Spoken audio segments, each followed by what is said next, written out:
I love you, my heart Englishman. Your rage is like a fist in my wound. Can't you forgive what you think I've done and love me? I'm your woman. I desire you, my heart Englishman. And there anyone who's gone on the marches knows that there's nothing at all anti-Semitic about them, and there's nothing anti-Semitic about crying that from the river to the sea Palestine will be free. I mean, if calling for an area of the world to be free is anti-Semitic, then you've clearly lost your marbles, to be quite honest.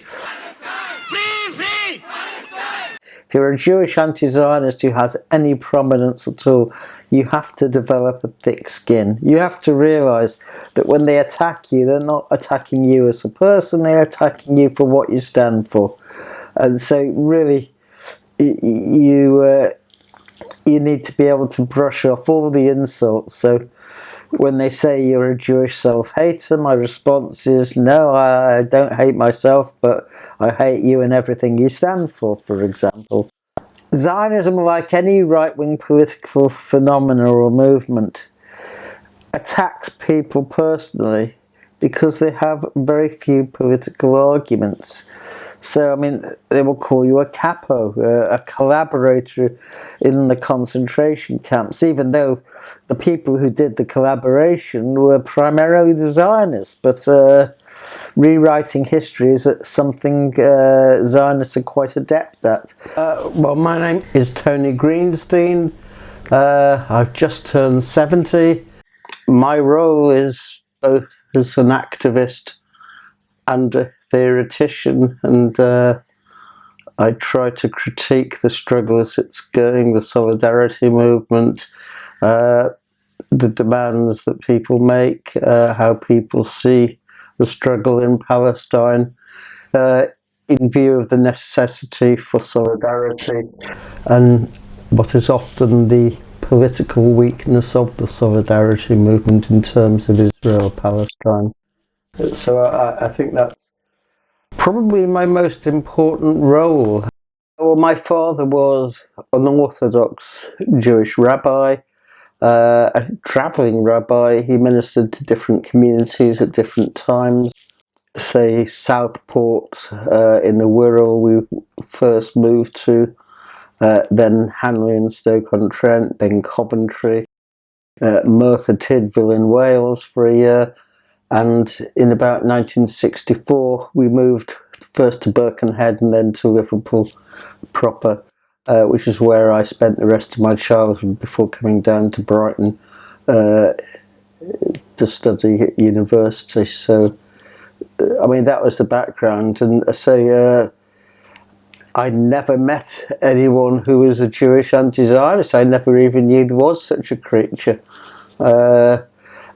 As far as we were concerned, the Arabs quite irrationally had rejected the hand of peace that had been offered to them, and presumably because of their anti-Semitism or whatever, had decided to wage war on the young Jewish state, which had meant them no harm.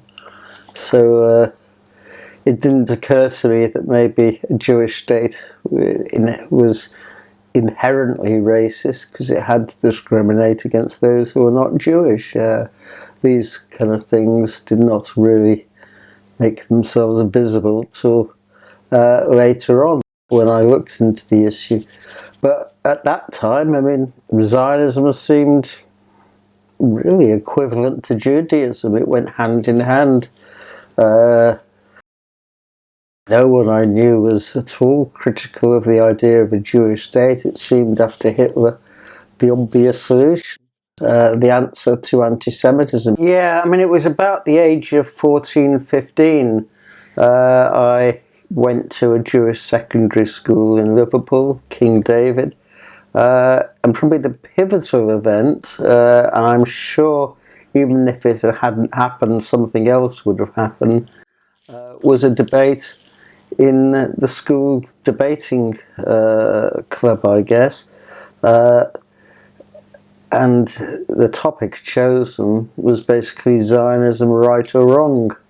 And the Zionist Federation actually protested vigorously, but the headmaster, who thought himself a liberal, decided that this was a topic which should be discussed, because of course at that time in the Jewish community it was a wall-to-wall support for Zionism, and given no one else would take on the topic, I decided to play devil's advocate, although I considered myself a Zionist without understanding at all anything about Zionists. 99% of Zionists don't.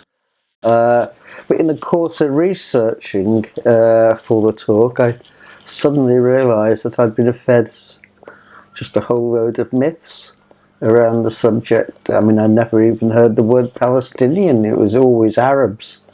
And it was always a story, and the Nakba was how the Arab armies invaded all of a sudden when Israel declared its independence.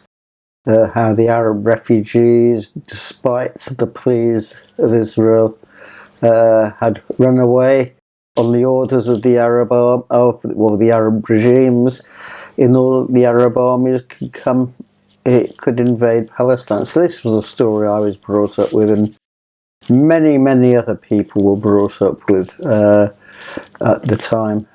So yes, my eyes were opened at a very young age. I've only been to Israel once. That was, I say, in 1969. It was a school trip, largely funded by the Zionist Federation. It was a kind of, I suppose, early version of Birthright, where you take Jewish kids over to Israel, tell them this is where your real home is, try to persuade them that their roots really are in Israel, not in England. Although when I walked out of the house and felt the burning sun, I thought I longed for the English weather. So I didn't particularly like the food either. I suppose there was something wrong with me, because I didn't feel a great identification with these loudmouth Sabras whose racism was extremely obvious even then. This was the Labour Zionist kibbutzniks, never mind the settlers on the West Bank. So yes, I mean, it was a kind of indoctrination tour in a sense. You were taken around all the sites. I remember we went on coaches to the West Bank. We saw all these Arab kids there and so on, but we were protected because we were told they were hostile. Although I can remember going into Hebron, which we were told was hostile, but we shopped in the souk then. Of course, that's gone now because of the settlers having taken over Shahada Street. But at that time, it was a very vibrant city, and if there were Jewish settlers there, they weren't obvious at all. There was only a handful, but of course, what's happened there today is horrific. So yeah, I mean, we got to see it. I mean, I broke away from the tour and hitchhiked around Israel and went back to Jerusalem. I didn't like the Galilee. It wasn't good for my asthma apart from anything else. It's very humid. So I went to Jerusalem, which was, yeah, I mean, I fell in love with, I guess.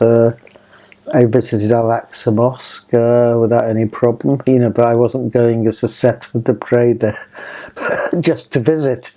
And Jews didn't visit it at that time. Apart from anything else, they were forbidden to do so by the rabbis for religious reasons. I mean, when a settler nationalists demand their right to invade, I mean, it's not because of religion, it's because they're nationalist desire to rebuild the Third Temple. You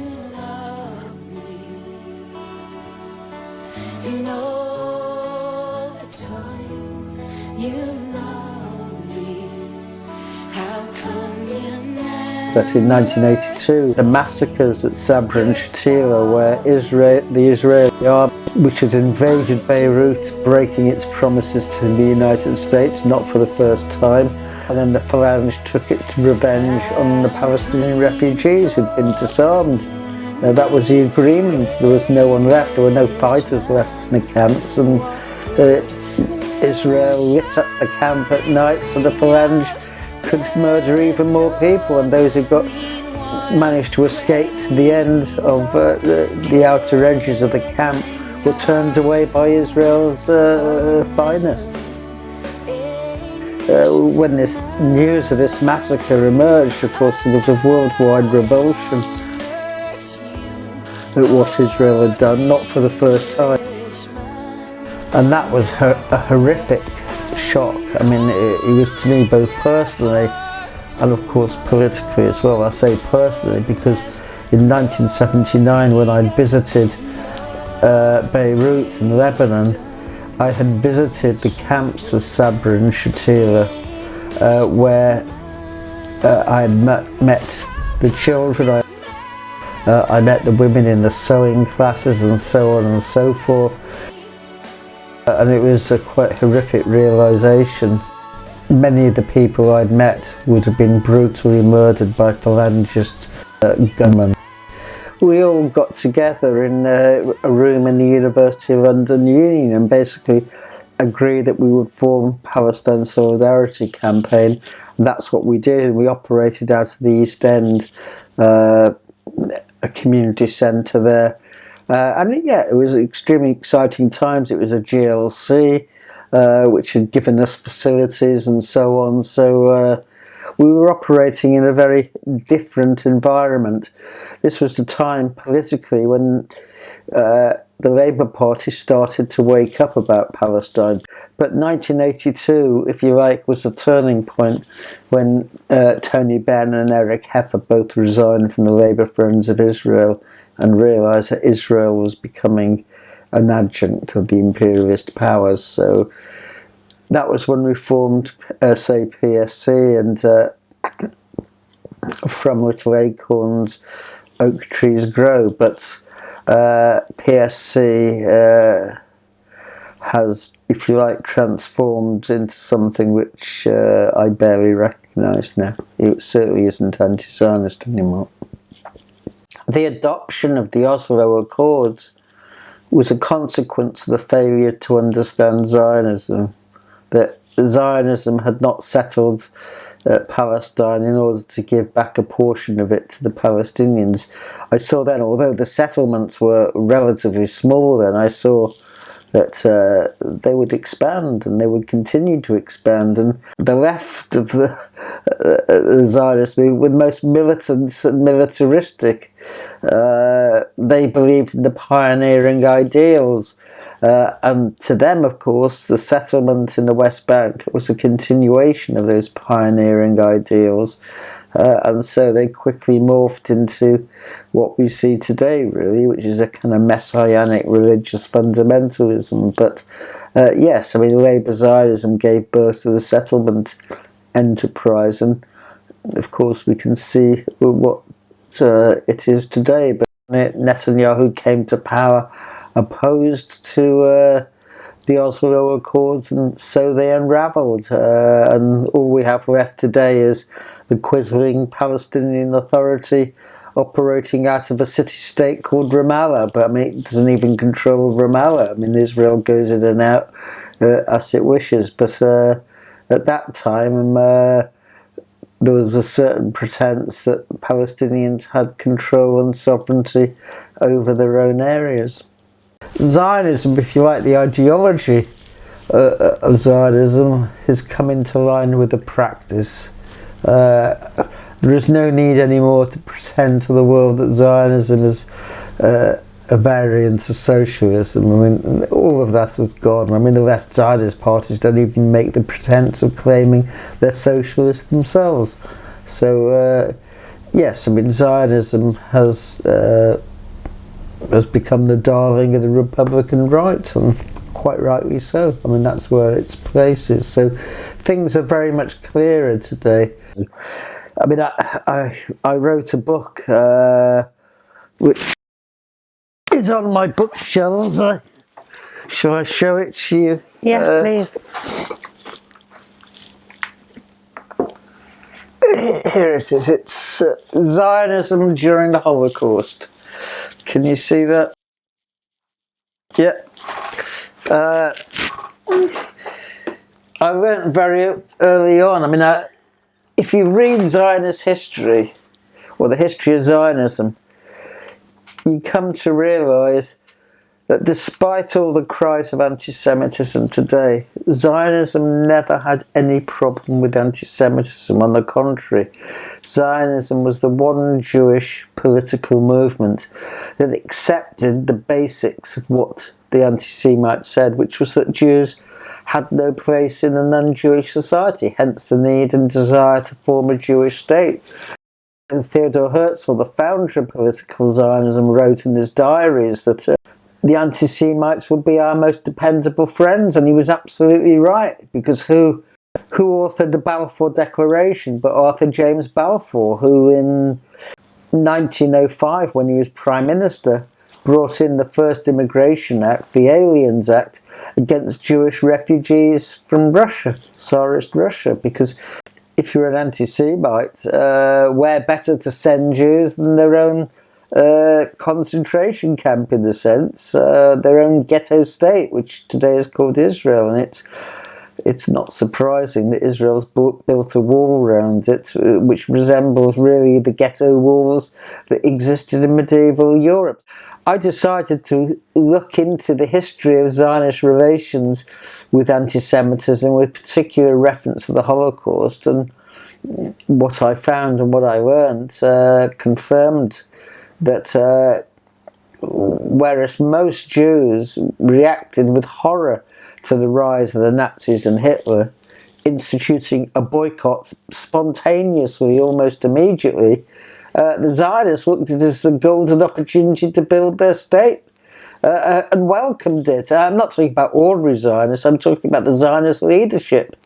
And there's the famous quote by Ben Gurion after Kristallnacht, when the British offered 10,000 Jewish children the opportunity to come to Britain without their parents and so on. But the Conservative government at the time realised, after this major Nazi pogrom in November 1938, that they had to do something, and they said that 10,000 places would be made available for Jewish children. And instead of welcoming this and demanding it should be more, the Zionists said they should go to Palestine. And David Ben Gurion, who was the first Prime Minister of Israel and chair of the Jewish Agency, came out with in a famous speech to the Mapai Secretariat that given the choice between saving half Germany's Jewish children in Palestine and all of them in England, he would prefer that half of them died in order that the Jewish state could be built, because he said we have to look to history. It's not simply the fate of those children who we're concerned about. And this was the Zionist policy throughout the war. Any and every rescue scheme that was devised to save Jewish refugees came up against Zionist opposition unless it involved Palestine. I decided to make it almost my life's work to document the history of what the reality was when anti-Semitism was a force in world politics. When I resigned from Palestine Solidarity Campaign in 2021, I became involved almost immediately with a group which had just been set up called Palestine Action, which seemed much more dynamic and active and appealed to younger people, and whose specific target was Israel's main arms factory, arms production company, Elbit. I got involved with them, not in any major way, but I let it be known that if they needed help, then I would do my best to support them.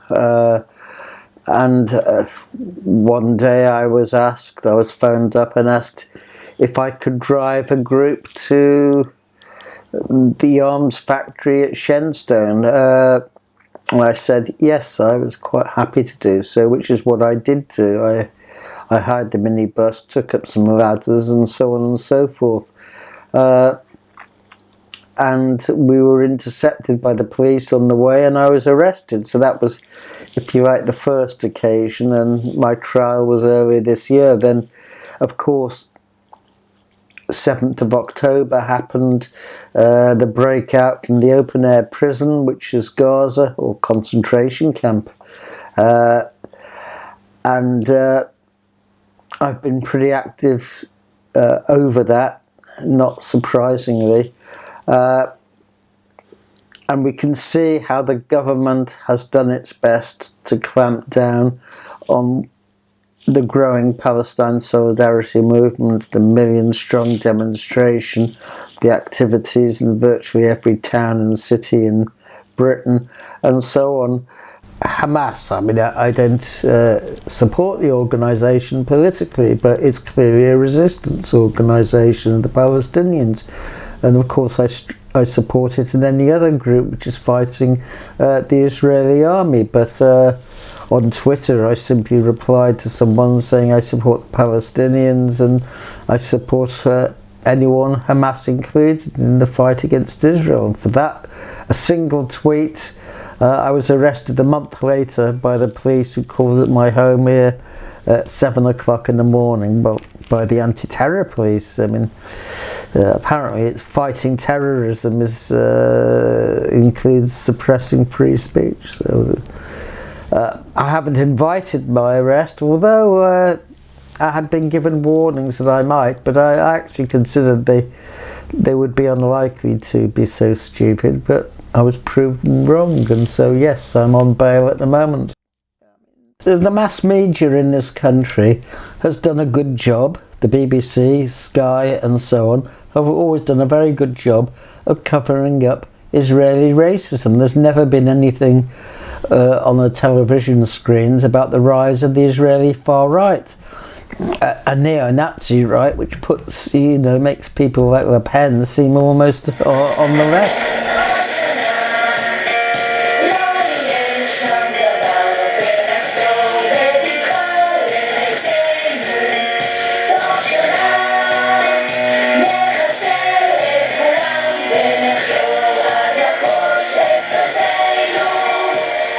But today it is literally impossible to prevent at least some aspects of that coming out, because it's everywhere in Israel. I mean, Israelis are glorifying in the destruction and the deaths in Gaza. I mean, you have Israeli politicians openly calling for more deaths and more destruction.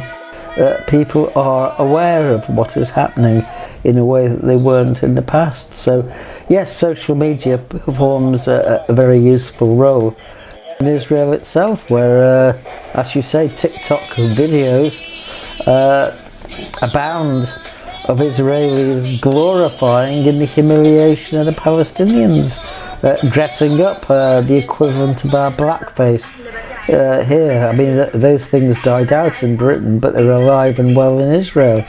And in Israel itself, there is no attempt whatsoever to suppress this incitement to genocide.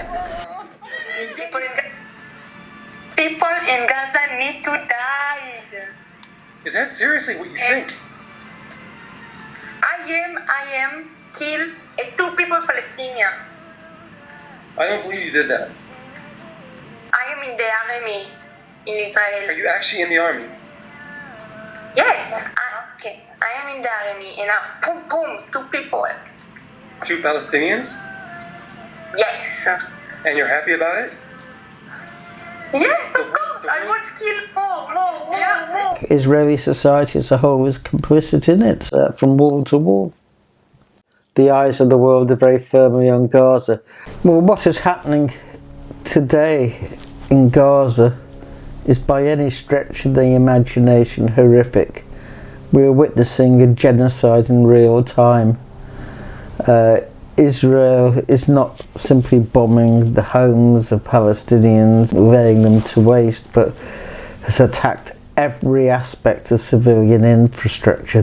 Despite Israel's best attempts through murdering over 100 journalists in Gaza, it's done its best to keep the news reporting down to a minimum, except with embedded journalists from the BBC. But anyone who's independent, like from Al Jazeera, risks their own life, and one can only take one's hat off to the bravery of journalists, mainly Palestinians, who are insisting on bringing the news out as to what Israel is doing. Israel itself is inherently an unstable state. It's based on Jewish racial supremacy and the need to dominate the region. So the war against the Palestinians is sucking in Hezbollah. The Houthis are giving it support, elements in Iraq, Iraqi Hezbollah, and so on. So Israel has many ways proved its weakness. America's had to go in. It's had to bring 2 aircraft carriers in, the Eisenhower and I think the Gerald Ford, although one of them is gone now. It's had to resupply their weapons and so on. I mean, Israel has shown itself not to be as strong and such a military superpower that it thought itself to be. And its army has